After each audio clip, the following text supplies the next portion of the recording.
The Boston Celtics stand on the edge of greatness, but there's one crucial detail separating dominance from disaster: how they close quarters. Every possession, every second, every slip-up builds the story of their season. For factors decide whether Boston bends or breaks. Turnovers, transition defense, offensive rebounds, and fouls. These are the pillars holding up the Celtics' championship hopes. Before we break this down, make sure to hit the like button, subscribe, and click the hype button, because what's happening in Boston right now could define the entire NBA season. It all started on a quiet Wednesday night, with TD Garden buzzing, and the Celtics running their full lineup. No experiments, no rest days. Just basketball. 4-5 flawless minutes, Boston controlled everything. Up by 11, the starters moving like clockwork, the Raptors with no answers. Then came one careless pass. Emmanuel quickly snatched the ball, R.J. Barrett ran the floor, and what looked like a comfortable lead began to slip. A simple mistake opened the floodgates. In seconds, Boston's rhythm was gone, replaced by hesitation and fouls. The lead dropped from double digits to 5, and the Raptors smelled blood. This is what head coach Joe Mazzulla has been warning about since day one. Closing quarters isn't about talent. It's about control. It's about staying locked in when the crowd gets loud, when mistakes pile up, when your mind starts drifting to the next play. The Celtics have learned it the hard way. Against Toronto, the same story repeated in the final minutes. A three-pointer from Derek White tied the game.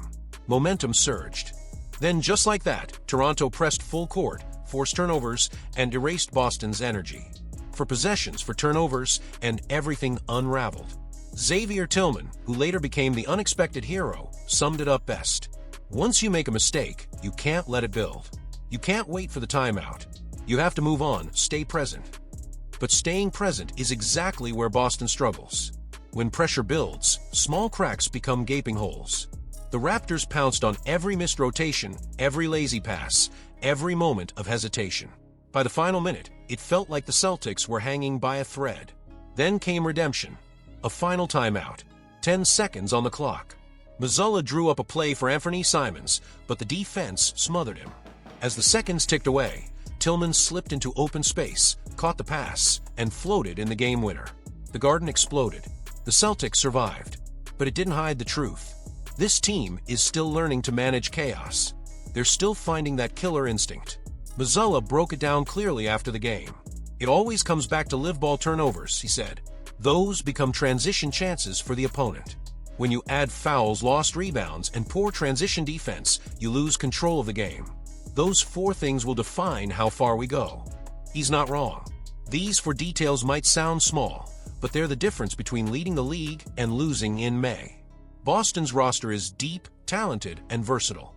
But discipline is what turns potential into trophies. Tillman's floater might have saved the night, but the Celtics can't keep playing with fire. Each quarter they fail to close is a warning sign, a small fracture that can become a break when it matters most. And here's the real question that every Celtics fan should be asking. Can this team, stacked with stars and built for a title, finally master the one skill that doesn't show up in highlights? Can they close? Because in a season this loaded with expectations, the answer might decide everything.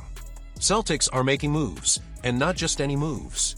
Days before the official start of the season, the front office reshaped the roster with decisions that could define the next few months.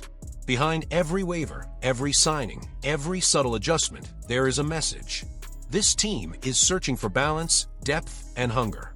And what's happening now could be the difference between a championship run and another year of almost.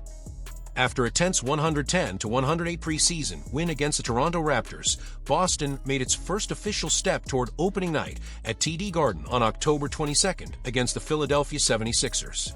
The Celtics signed Ron Harper Jr. to a two-way deal, rewarding him for a preseason that impressed coaches and teammates alike. Harper has been sharp on both ends, showing poise, defense, and confidence. But to make room for him, Boston had to part ways with R.J. Lewis Jr., who could still join the main Celtics, the franchise's G League affiliate. That was only the beginning. Jalen Bridges, Kendall Brown, and Wendell Moore Jr. were all waived from their Exhibit 10 contracts. None of them secured a final roster spot, but their journey might not be over. All three could still land in Maine, forming a young and competitive group under the new G League head coach Phil Prezi. It's a quiet move, but it matters. Development, patience, and readiness are words Joe Mazzulla repeats often, and this batch of players could soon become part of Boston's emergency plan if injuries or fatigue strike. Wendell Moore, the former Duke Blue Devil, showed glimpses of defensive promise during the preseason. He even delivered a highlight reel dunk in the 138-107 blowout win over the Cleveland Cavaliers. Kendall Brown proved to be a reliable three-point shooter and a smart off-ball mover.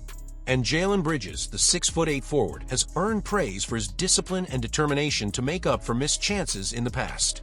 These are not headlining names, but they represent the kind of depth that defines contenders. At the center of all this movement, one player has been drawing increasing attention. Hugo Gonzalez, Boston's first-round pick, has shown rapid growth since the Summer League. Once viewed as a long-term project, he is now making a real case to stay with the main roster. His instincts on defense have impressed Joe Mazzulla, who praised Gonzalez's rotations, deflections, and timing.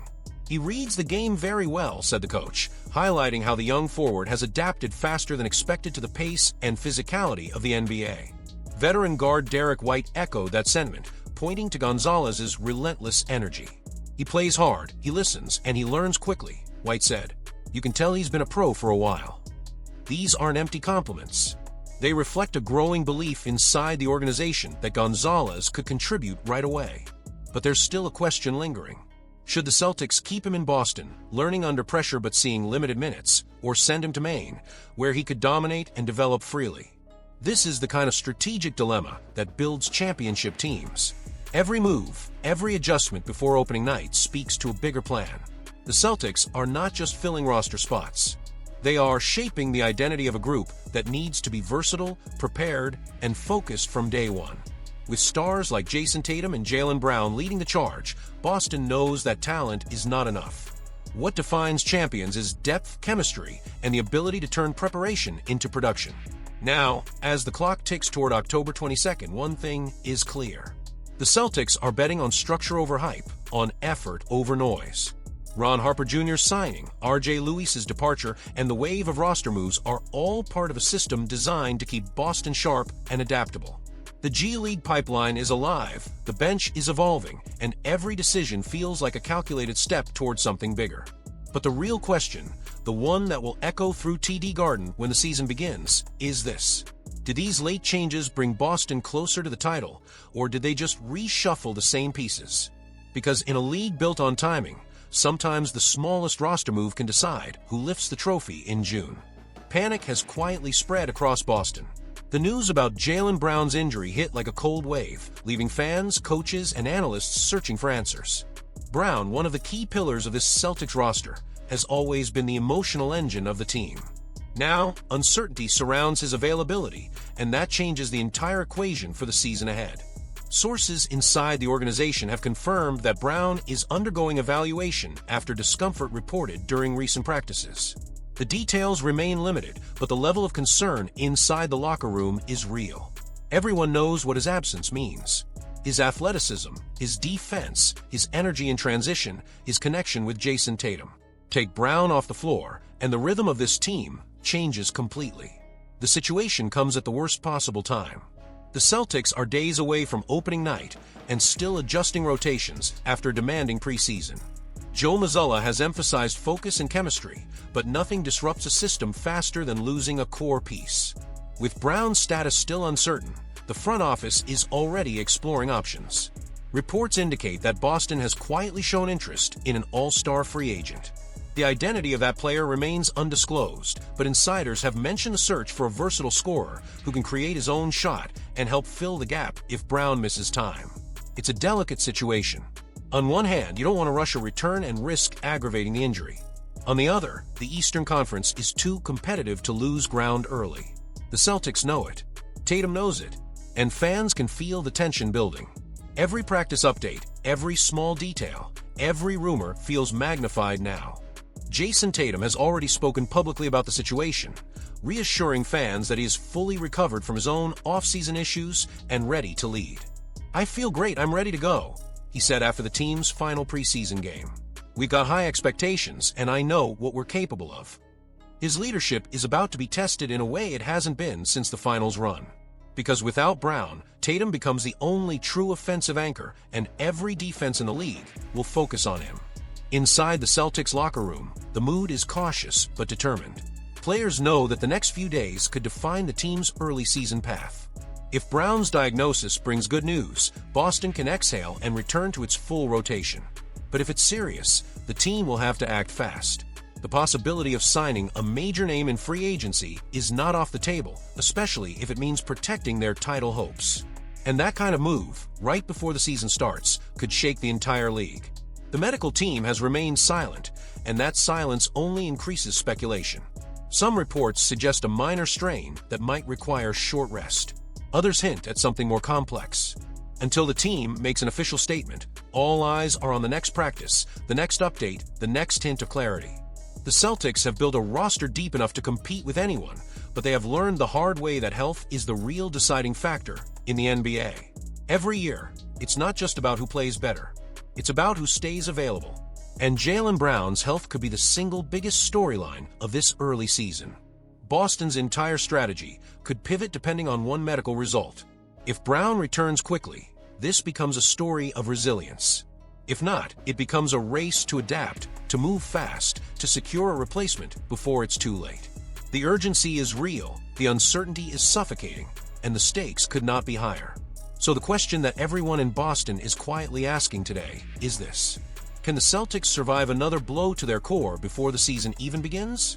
Or will Jaylen Brown's injury become the turning point that forces this franchise to change course entirely? If you want to stay ahead of every update, hit the like button, subscribe to the channel, and click the hype button right now, because this story is only getting started, and what happens next could change the future of the Boston Celtics.